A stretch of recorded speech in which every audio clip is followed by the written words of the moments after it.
So, maybe it's just of my own personal opinion, but I will say this.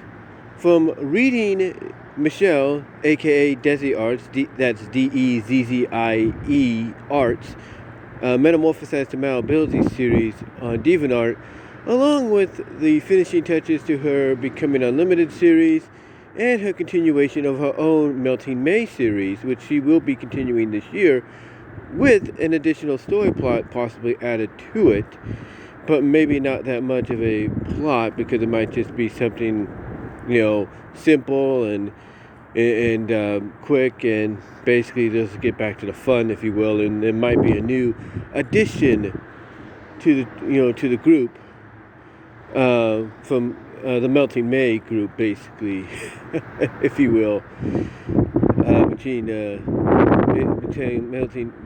Mia and Zahara. I think there's going to be, I think that's the name, Zahara. I think there's going to be an additional member, and a lot of people are speculating that. But from their stories, but from DezzieARTS stories of those three, to what I've seen on Patreon through Joven16 and TroubleTRO, I can definitely say without a shadow of a doubt, in my opinion, that 2022 has been the year of the shapeshifting stories. Basically, the female shapeshifting stories, and I say that with all due respect, no offense. And the reason I say that is because it seemed that no matter what you paid attention to, no matter what you read, who you supported, what story you found more fun than the others, each and every one that I've paid attention to has always had something unique and different about it. It has. It really has. I mean, at the beginning of this year, as far as I know, if I can remember right, the beginning of this year up until about mid-spring, I should say, TroubleTRO finished their collab called Agent Pink Bellum's Revenge 2, which felt more like an epilogue, kind of like a cooling off period, but a cooling off period of the shape-shifting intimacy, if you will, that resulted in not just the two main characters of the story series getting all melty and gooey and all that and becoming two puddles, red and black, on a bed, but it also surprisingly involved another character, which kind of gave us an idea that Agent Pink isn't just an alternate universe story. No, it's a story that probably could take place after what we're currently reading in Pink Benefits. But be that as it may, the story did end with Emily, Betty's best friend in Pink Benefits, joining the party and becoming, basically becoming a puddle, or turning herself and becoming basically a liquid green turquoise puddle of goo. And all three of them saying at the same time, almost as if they're becoming one individual, that they love being a shapeshifter. You get stuff like that. You get stuff basically from, I think it might have been this year, where in Pink Benefits you had the characters of Emily and Betty discover that, hey, they can go all gooey and everything, and and change genders and all that. And even by going gooey, they can go into somebody and become part of them temporarily, because they can because by becoming part of them is what I'm trying to say. They're able to control them, get them to do whatever they want, even incorporate their own powers onto them. In other words, I think it was Emily or Betty that discovered that when they possess somebody, they maintain their shape-shifting ability. So in other words, the person that possessing, gets shape-shifting powers as well. And then you got Joven16, who basically over this past year has taken a break from the nano shift, which was a surprise, because I think the last time we saw nano shift, it may have been at the end of last year, the beginning of this year. I can't really remember, but they've taken a long break from it.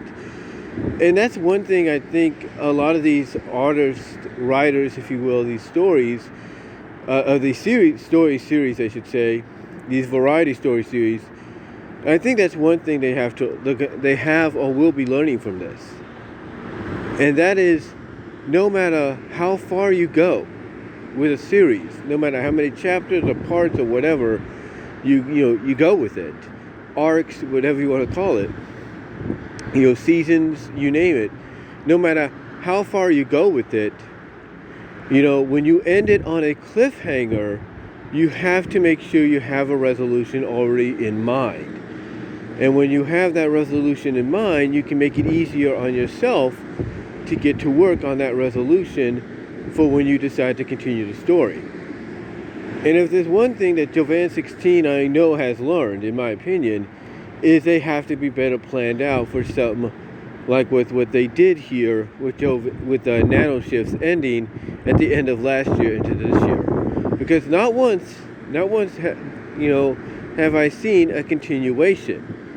I know it's been a long year, but it's gone by quick. But again, I have not seen a continuation of this story, which is really telling, in my opinion. It's really telling, in my opinion, that when you don't see a continuation of any kind, in a story like this, maybe a couple months later or something like that, it does tell you that yes, they are busy making other stories, other webcomic stories, if you will, but also that maybe they haven't figured out what the resolution will be. Like, okay, do they, skip forward in time and we see our main character is okay, but then recalls what happens or will call up to date? Who knows? Who knows what they'll do? But like I said, Jovan 16, this year, I will admit, really brought it. There's no doubt. I mean, she focused this year on doing Amanda and Nicole again. It's, a series that she started, around the same time she started doing, I think, Nano Shift, or even a little before or afterwards. And I can tell you, she gave it quite the conclusion. She really did. She gave it quite the conclusion. There's no doubt about that. And of course, she continued with her other series. Basically, I can't think of the name right now. Close Encounters or something like that, where she has a guy obtain, I should say, shape-shifting powers, and he uses a majority of the powers to become various different women, which allows him to have, which allows him to experiment and have certain moments, if you know what I mean, with those women. And now he's on the verge of basically showing his friend exactly what happened, so she can probably get in on the act as well. But then, like I said, you go back to Amanda and Nicole, and you talk about basically really turning it up a notch and ending it on a cliffhanger that people are wanting to see. They're going to want to see, I should say, be continued and resolved. And that's basically Amanda and Nicole finally fusing. A lot of people pretty much knew that, one, they were going to go the gooey, liquidy, melty route eventually, and then it may result in something. But I don't think they have figured it would result in them becoming, a sorceress of combined power. Now, like I said in my speculation video, which I thank you for getting it over to 100 views, on my channel here. Thank you very much for that. I gave my thoughts on where I think where they're going to end up with this, and I might be right in some areas, I may be not. But all this, along with Michelle, aka DezzieARTS' metamorphosized to malability, and even some of what MrInternetman has done, on his own with his character Demonica Veronica and his other character Exotica Rebecca, as well as his collabs, not just with TroubleTRO, but collabs with ARY01 and Morphic and Aunt Zorison, that's AZ as I call him, who did a comic for me one time. even Mr. Internetman, along with his collabs in those areas, has gotten into the act too. So has, like I said, Anzosaurus.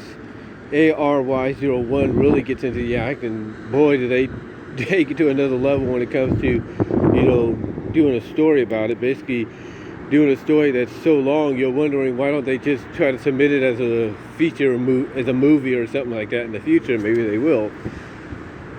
But along with them, Mr. Internetman, like I said, has also helped really step up the game. In fact, even changed up a little bit of the design style for his main characters. You know, so that's really nice to see. And then, like I said, going back to Michelle, and you know, Michelle and her Metamorphosized series, Metamorphosized to Malability series, you could definitely tell that the series has really, you know, evolved and really become more than what it seems. And you know, we've gone through a variety of stuff in the past year. We have. You know, we've gone from basically the start with a winter vacation story. We've gone to finding out that there's another Omega out there that is a lot more powerful than even Briella. You know, we go from finding out that Briella's fiance is kind of a furry at heart to where Briella is more than, you know, willing to help her live out her dreams and stuff like that. It has been a heck of a year for the Metamorphosized to Malability series, and we're not done. We still got one more coming up this week. I don't know if that's going to be a New Year's special, like, you know, the previous 2 weeks were a Christmas special.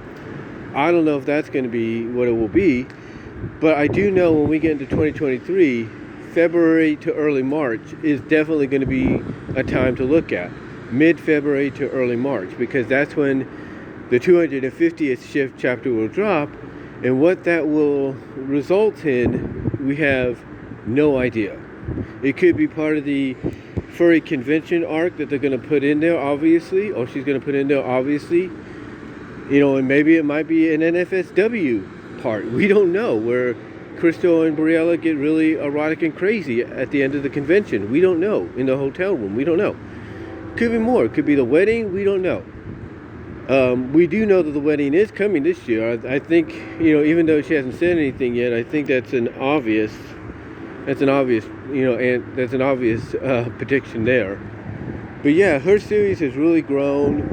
Her continuation, like I said, of the Melting Mia series for Melting May, which, you know, she started a year ago, really picked up and really has got more fun and interesting. I can only imagine what 2023 is going to bring. And, you know, besides that, I think the groundwork has been laid down for 2023 to really be the year of the shape-shifting stories and webcomics. You know, when it comes to people like Michelle, DezzieARTS, TroubleTRO, and Jacqueline Dorr, and others. But we'll have to see. We haven't heard from Minor Dash Alterations in a while. Hopefully they'll come back. We'll see, to try to finish the Demonica series that they created. But let me know what your thoughts are, guys.